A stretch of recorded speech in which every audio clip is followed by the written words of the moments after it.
Hey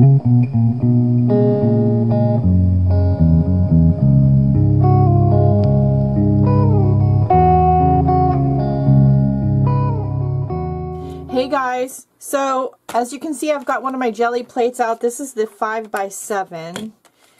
I need to do some more painted papers and start assembling some more Happy Mail. Plus, I have a couple of letter journals I need to work on. I prefer to start them when I get them in the mail with jelly prints. I'm not going to show the art journals on camera in this video.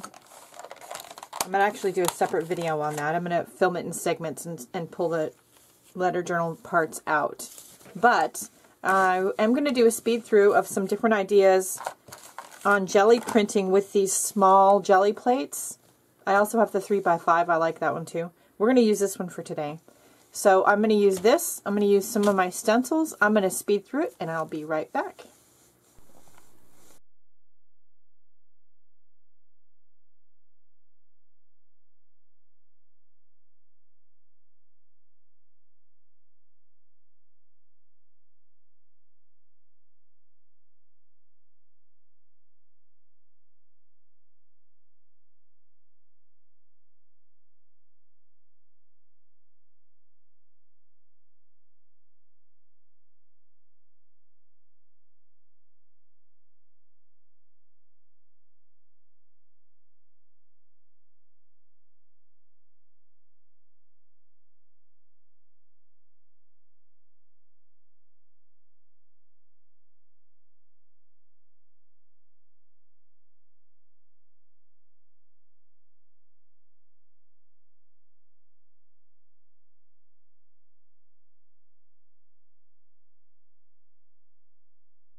Okay, so if you're watching this video, you will notice that contrary to what I said at the beginning, I showed both letter journals during the Gelli printing process. But if you're watching this on YouTube, that's because Nadine, who is the owner of one of the journals, has already gotten hers back. I'm not going to air it until after I know she's gotten hers back.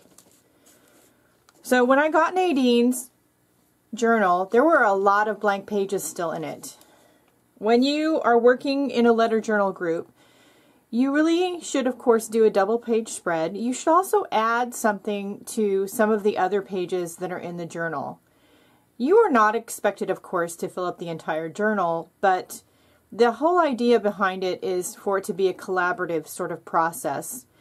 Maridel and PETA have come up with a couple of really great ideas since we started this whole thing too, and writing notes and letters to the owner of the journal is a fabulous idea. There's a lot of different ways to do that. One of them I will show you.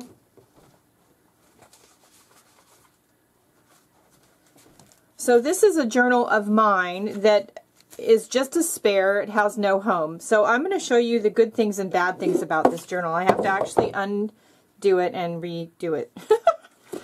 It's like I said, this is a learning process. So anything I'm telling you not to do, whether it's with a letter journal or some other kind of art thing, it's because I've already done it wrong, people. I make plenty of mistakes. Don't ever think I don't make mistakes. I make a lot of mistakes. So anyway, so the good things and bad things about this journal. So I got a letter journal from another group recently, and inside of it she had a little pocket with some tags in it. And she was encouraging people to write little notes to hers on the tag. I love that idea so much that I did that inside of a couple of mine. And I may add an envelope with some tags into Nadine's also. So, and you could do this anywhere. And in the journals I've been sending out lately, I have this take one, create one, leave one, share one. I love that. And sometimes the tags might be blank. Sometimes they might be you know, complete little pieces of art on their own. In this case, they say different positive affirmation words. I also use some of my painted drop papers. Now, one of the things that's wrong with this journal is there's too many painted drop papers. I actually have 2 sheets of it in here, and there should really only be one. So I'm going to have to take one of them out, and I think it's going to have to be this purple one. Also, I was, on some of my journals, stapling the binding just because of recovering from shoulder surgery. And while on some of them it's held up fairly well, and some of it hasn't so much. So it really is best to stitch the binding. The staples don't really hold up very well. I also think I used cardstock to create the cover, and I collaged papers on the outside and the inside. And while this makes for a nice, really thick, sturdy cover, it's a little bit too thick. So I probably won't do that again. I'll probably do the collage process, but do it on printer paper so it's thinner. Now, Maridel has been putting notes in the journals that she's getting on her desk.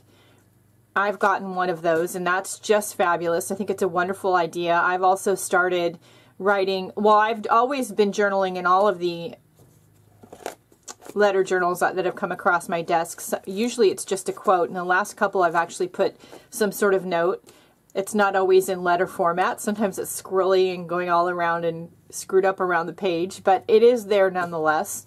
The other thing that I'm guilty of, and I constantly am forgetting to do, and I'm trying to be better at it, is sign my work in the letter journals. So I have actually asked a couple of people to send me the journals back when all is said and done, and I will sign all of my work and send it back to you with some happy mail. So if you're out there and you've gotten one of my letter journals and I haven't signed anything, yeah, send it back. I'll sign my work and I will send it back to you, probably with some happy mail and a little note. So the second part of this video, besides the little letter journal lecture, is going to be, I'm going to show you how to use your Gelli plate to create some interesting collage elements for your letter journals or any other art journaling project. Of course, you can, you know, create your painted papers like you saw me do in the first part and use those cut up or in pieces and parts as embellishments. That works great. I have another way though too. I have a bunch of handmade stamps. This is a hand carved feather stamp. And Here's a scroll. I have a few of these. There's one in particular that everybody likes. I gotta try to find. It's in here somewhere. I also have a bunch of stamps made out of craft foam. And this is a piece of textured craft foam that I took and I attached to another piece of foam to just make it a little thicker. So I'm going to show you how to use some of these and take them and create some images that you can collage with later on old book text. We are going to speed through the process. Oh, here's the other one. We're going to speed through the process, and I'll be right back.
Okay, so I've got my jelly plate cleaned and put away. Here is a big stack of jelly stamped, I think I want to call it jelly stamped, images on old book text with just black paint and whatever little, in some cases some little bits of metallic that were still on the jelly plate came up too, which was fine. These are great to add embellishments to your letter journals, your art journal, or really any piece of work. And I love to use my hand carved stamped because they're unique and they are different and you really won't see anything exactly like it anywhere else. So I love that. We're going to let all this dry. I'm going to be back in the next video and I am going to walk you through the process. And we're going to talk some more about working on letter journals and also creating some happy mail. One thing I forgot to tell you that people are doing wrong, myself included. When I say these things, I'm including myself in this statement, just so you know, is sticky pages. So I have worked in a couple of journals that I used a completely wrong medium, and despite the fact that I thought it was dry completely, the pages when they got to their next recipient were completely stuck together. Yes, I still feel about this big because of that. But we all make mistakes and live and learn, and what we are doing now is making sure we don't use those mediums in the journals anymore. The one in particular is the Hello Mod Podge. And also putting wax paper in between. Now, this is not a 100% foolproof guarantee that things are not going to stick. PETA got a letter journal recently. I don't know if it was mine or someone else's. It might have actually been mine, that had wax paper in it, but because she's so far away from where I am in California, she's in Australia, in the process of getting it mailed over there. Of course, it got hot. You know, mail doesn't need to be air conditioned, and the heat when the mail gets hot can reactivate glues and adhesives and paints and things, and the journals will stick together. So she had a good tip that she said works, which was to freeze it for a little bit, and then the pages should pop right apart. So she has a video on that. I would recommend that you watch it on her channel. I believe it's her latest letter journal video. So you go, I think she's got a playlist, so go over there and watch her channel. And just remember that we all make mistakes. It's a learning process, and just have fun with it and collaborate with your fellow artists in your group. And we will be back, and I will give you some examples of that in the letter journals, and we'll also create some happy mail because I've got to work on some more and get some more sent out there. I will be right back. Go out and have a great day. Do something nice for yourself because you deserve it. See you later.